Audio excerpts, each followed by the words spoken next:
I'm Maria Menounos, and you're tuned in to AfterBuzz TV, the ESPN of TV talk. Now, let the buzz begin.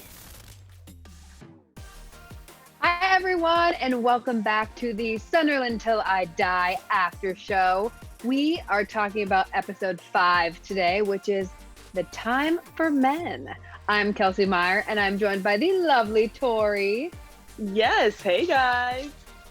Hi, Tor. So, Tor, I think today we need to kind of break down this trophy, right? The trophy, the potential for this trophy at Wembley. We start with some more money talks about the business and everything, and then we have the semifinals, and we have these finals. Then you have a fun underdog story and some news. Yes.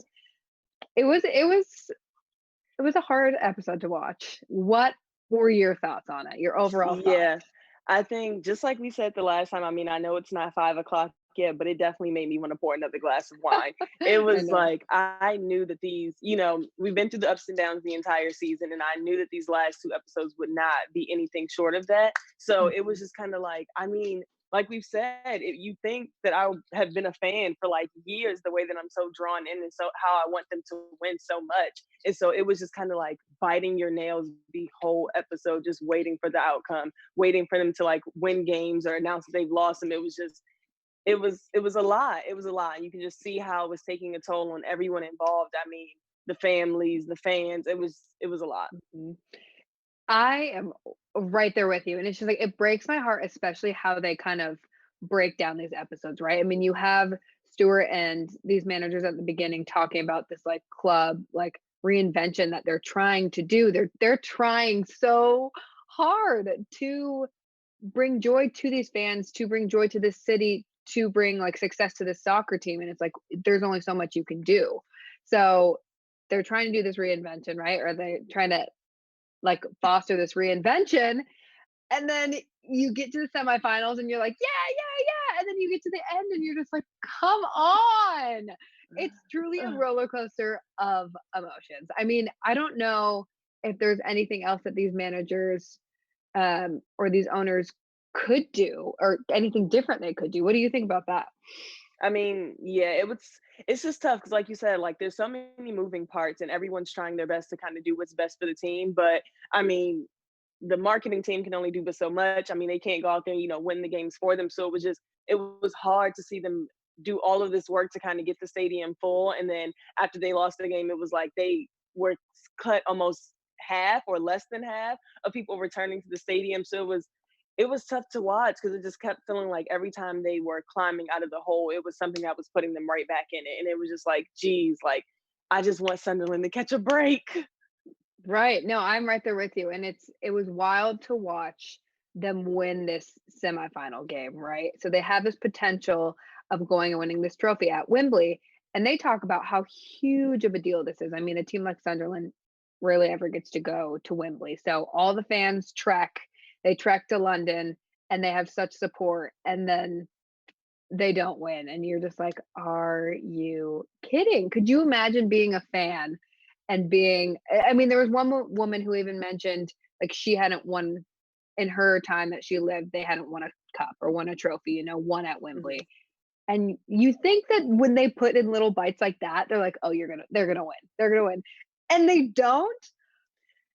It's horrible. It definitely plays with your mind because like you said, I'm thinking, okay, like they're building us up to, so that we get to see all these fans who have waited for them to win to finally get that gratification. And it's just like, no, like you get the opposite. And of course, like you always know there's a 50-50 chance. It's like this could go either really well or really bad. And so I wanted it to go really well. I was like heartbroken with them. Like you would have thought I was in the stands because it was so hard. Like everyone just seemed so defeated, so overwhelmed. Just it's so much to process, and then there's a stadium of people trying to process it together, and it it's just kind of like no one can really formulate words. Like there's no words that could comfort anyone in that situation. Mm-hmm. And so it was just so hard to watch because you just want to jump into the TV and just, like give them all a hug because everyone is feeling it. And it's just,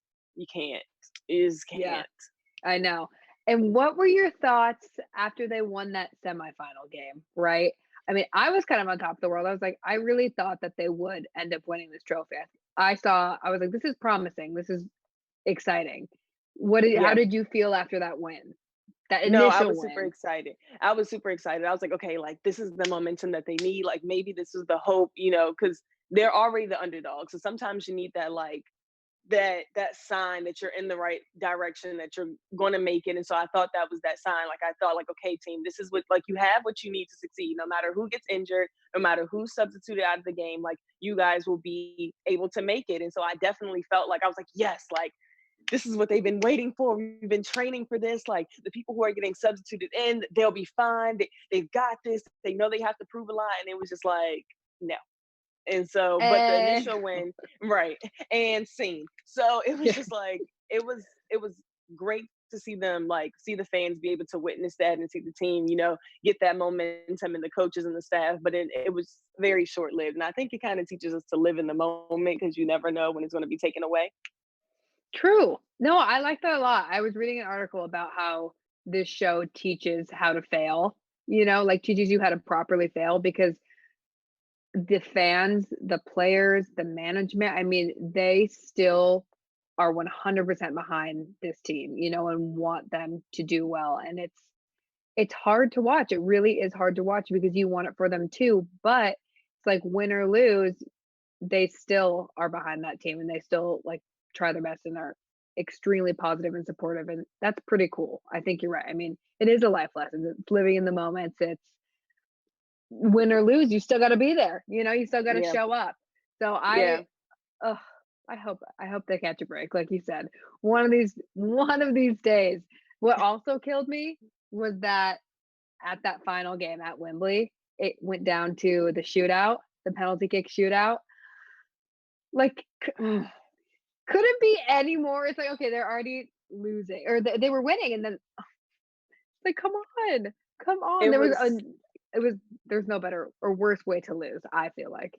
Yeah, that was just kind of like it almost kind of felt like luck of the draw. I mean, like you're Mhm. not I mean, of course, a power athlete wants to make every shot, of course. But when you're just going back to back and just trying to see like who can get the most balls in the net, that's hard. Like there's odds stacked against that, just like Oh scientific yeah. odds. And so I was like, this is Mhm. just like it's just gonna go in someone's favor, like someone's just gonna happen to miss it, and it's just not going to end well. And so the minute they went into the penalty shootout, I was like, geez, it was like you were just biting onto your nails because you knew that somebody was just going to miss it. And it was just Mhm. by chance that it would be from one team or the other. It is. It's so much, I feel like, in that situation about luck, like you said. And then you feel horribly for the one who misses it, but it's just like you can't put that on yourself. It's like it's not your fault. It really is. I mean, it's luck, it's chance. So that was a really sour way, I felt like, for them to lose. I was like, ugh, that was it. I mean, dug the knife even a little bit more. Like that was a bummer. Yeah, it was just, and then you just pay into the crowd, and it was a lot. And the conversations they were having before that, it's always sad because like the chef Mhm. is always like, yes, I think we're gonna win this one, and she's making Yes, all these yes. predictions, and you're like, maybe they're showing this because she might be right, like she might be onto something with these predictions, and then they go to the game and she's like completely off, and you're like, okay, well, she's gonna be super sad when they come back into this cafeteria because she was not right, but. It was just like, geez, geez. You could just tell everybody was upset. I mean, even she said that like she hasn't seen anybody cry, and that was the first time they did. And I was like, I mean, you can definitely feel it. The anticipation leading up. I was like, this is a toss up. Like either we are going to end on a super happy note, or this is going to be devastating. And it was definitely devastating. It's so funny that you brought her up because I literally have her written down and circled. Joyce, team chef, because for some reason she really stuck out to me as well. It was like she's so pure and genuine and just has been there for these boys through it all and wanted them so badly to do well. And oh my gosh, she's so positive and every time. Like every time poor Joyce gets let down. She does. Bless her heart. I mean, she sees them every day. So I can only imagine the connection that she has with them. She probably talks to them every day. And so they're probably like an extension of her own children. And she's just kind of like, I just want everybody to be happy. Cause I mean, Mhm. she like again, she can't go out there and play it for them. She can't fix the game so that they can win. So it's just you have to sit back and kind of let the cards play out. And it's super sad because she's just you can tell that she just wants nothing more than for the team to win. Absolutely, and it's hard too because now so they're in this league that they were doing well. You have to be in the top 2 to then go to the championships and get, like, bumped up to the next league, right? And now they lost this, the next episode is gonna be coming down to a playoff game, and then if they lose that, they're stuck back in this league again, and I think that's really cool to see all the fans, like, all the fans who trek to London to watch this game, like, knowing that there's a potential. I mean, obviously, they're excited that there's a potential they could get out of this league, but also knowing that maybe they won't. I don't know, that toys with my heart, knowing that and Yeah. watching how the documentary, you see them falling and rising, and you're just like, "Oh my gosh." I mean, like, are they ever gonna get out of this league? And then they lose this game, and you're like, "Well, there's one more chance," but I don't know, I don't have good feelings. I wanna have high hopes and good feelings, but it's hard. This series has been so up and down. Like one minute you feel like they are unstoppable. There's no way they won't get out the league, and then the next episode you're like, what is going on? Like we are screwed. And so it's just like going up to the last game that pretty much determines whether they're going to get out the league or not. You're just like, I don't know how this can go. It really felt like it was 50-50 kind of leading up into the final episode, and that made me nervous. Same, same. It just hurts my heart. It hurts my heart, and it's wild to see how. I mean, we're getting down to that wire, right? But it's interesting seeing like the past season they talked about how much money. I mean, and at the beginning of this Mhm. one, they still talk about the money that was dumped into this team, the debt that this team has accrued, and they're still in this bottom league.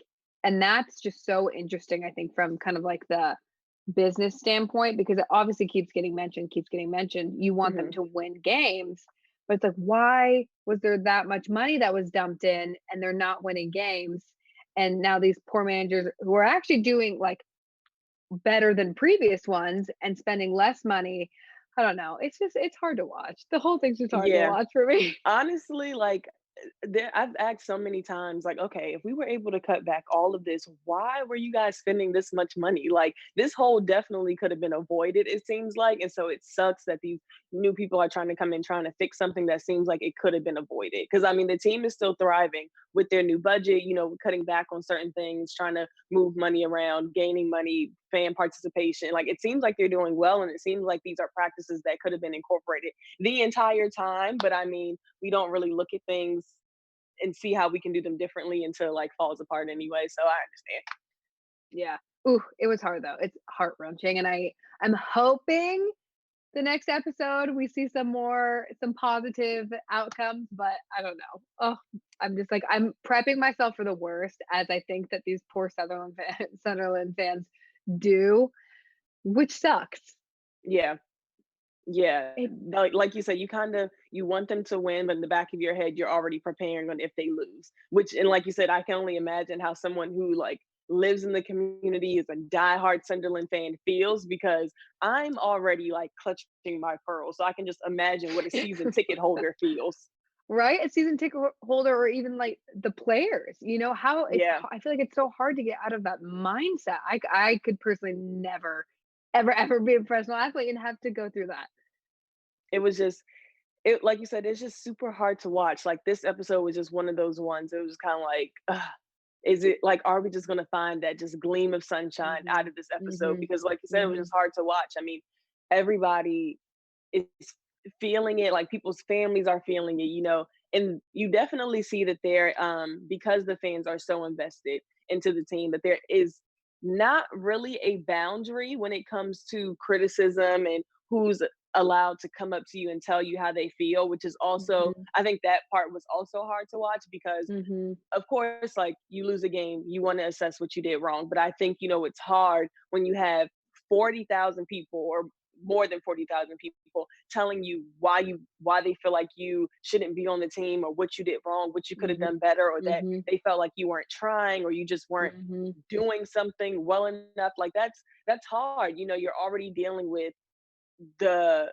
reality that you didn't do your best, or that it didn't turn out in your favor. You know what I mean? Like, I can only imagine how an athlete feels after coming off of a loss. So to have 40,000 people kind of kick you when you're down as well, it's not fair. It's not It's fair. And not. I know, fans do it all the time. I think we're all kind of guilty of it with whatever team we love, but it's definitely not fair. There should definitely be some type of boundary. And in such a small town that Sunderland is, I think it is really easy to kind of blur those lines, and everybody just seems like they have an opinion on what should have been done and what could be done better.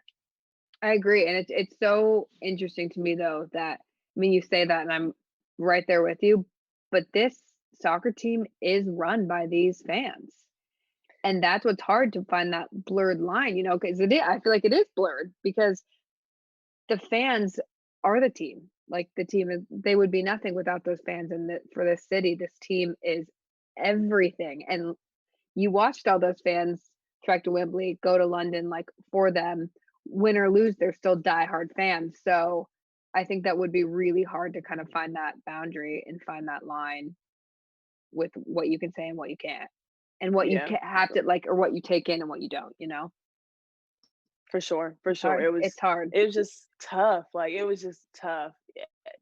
It literally felt like the whole city, no matter who was in it, felt it. Like, you can just tell that when the team is on a high, everyone is on a high, and when the team is on the low, everyone is just kind of like trying to go through the motions until the next game. I agree. So I'm hoping for positive in episode 6. But before we get there, give us your underdog story. Give us a little positive Yes. light. So to shine some light, I know you love the stories where I am, present in the story. So I'm giving you Yeah. another one with when the Nationals won the World Series last year, which was super exciting. And actually, I just found a statistic that said they had a 0.1% chance going into the series that they would win. And that is, of course, according to newsweek.com. So it was, I didn't know that before. Uh-uh. I knew they were underdogs because I knew the team wasn't the best. But knowing that they only had a 0.1% chance of winning means they beat probably every odd thrown their way to win the series. And again, I'm telling you, like, it didn't matter where you were, you could hear everyone outside just cheering. Like, everybody was so ecstatic. People who don't watch baseball, Yeah. me, even were like the next day decked out in Nationals colors. I bought like 3 t-shirts. It was just amazing. And like I said, DC is definitely a city of underdogs. Our teams, Mhm. we don't Mhm. do the best all the time. We're not really a city of champions, but in recent history, we have really been defying the odds, coming back with wins. So Seriously. it was just amazing. It was just amazing seeing this little, like, underrated city that doesn't have representation or really anything, still find ways to bring home some championships, bring home some trophies. And it was amazing. I don't know if we'll ever feel that again, but I'm really glad that I Hey, was there when it happened. that statistic is wild. Yeah. Yeah. That's Mind so blowing. I mean, that gives me hope. That gives me hope for this team, right? I'm like, It "Come on, you does. guys, boys, we can do it." Because that's crazy. They should hang like underdog stories in the locker room, like, this could be you. You're capable. Like, I anyone know. can win. Anyone can Uh, win. They'd probably be like, "We're not underdogs." right. Exactly. Like, do you know who we But are? Okay. that's wild though. I love that. I love your personal stories. I'm like, "Oh my gosh." So good, so Like, good. everywhere. I'm You are. always somewhere when someone's winning. That's crazy. I think I'm the lucky charm. I I think would I say you're am. the good luck charm. They need you. They need you. Honestly. And then Honestly. you have some fun news too. I do. So actually, speaking of this heartbreaking game, the Sunderland midfielder, geez, I'm all There you tongue go. tied, admits that he has not watched the episode that we just watched. He said that he actually cannot bring himself to watch it again. Of course, our emotions are Is it so in Luke? it. It is Max Power. I don't remember him. Yes. So he said that the defeat is just too raw and that he cannot watch it again. So he hasn't brought himself to watch the episode. He has said that he watched, the previous season because he wasn't in it. So he was able to watch from a neutral standpoint. But this season was just super hard to watch. And they're just emotions that he doesn't want to tap back into. But he says he has been watching The Tiger King instead. So. Okay. I don't blame him. I could not. Yeah. Especially with these, I mean, it's breaking our hearts. I could not imagine being a player, being a coach, being any of them watching this again. I couldn't. I can imagine. I barely, I barely like watching myself like in a video that has nothing to do with a competition. So I can only imagine me having to watch something that I lost. Like, I probably would be like, burn all copies of this video. Please do not bring it up ever again. Like, I definitely wouldn't want to watch it. Right. Well, and then you look at us who knew very little to nothing about this team and we're so invested and our hearts are hurting. Yeah, I could not imagine. So I don't blame you, Max. Keep watching The Tiger King. Honestly, that's probably a little bit more lighthearted. Please, you can watch this instead. We can help you get through these tough times because we too are experiencing this tough time. So you can definitely watch this show if you don't want to watch the actual show. Watch the show, like and subscribe and comment and all of the above. Thank you, Toree. Always lovely chatting with you. And no problem. Tell everyone where they can find you. Yes, so you guys can find me on Instagram at Toxic Model, and you can find me on Twitter at Toree with 2 E's, and also on another after show tonight at 8 p.m. Motherland Fort Salem, and we have some interesting guests. So tune in for that because that'll be super exciting. Ooh, I'm gonna watch you. That's fun. I love that. Amazing. And I am Kelsey Meyer, and all of my social media is Kels Meyer 2. That's right, 2. And thank you everyone for watching. Hopefully we see some good luck, some success in the last episode. Toree and I cannot wait to chat with you more about it. You can't. It's the season finale. Ooh, thank you. Our founder, Keven Undergaro, and me, Maria Menounos, would like to thank you for tuning in to AfterBuzz TV. Remember, we're not just the first, we're the biggest in the world, and we're the only destination for all your favorite TV shows.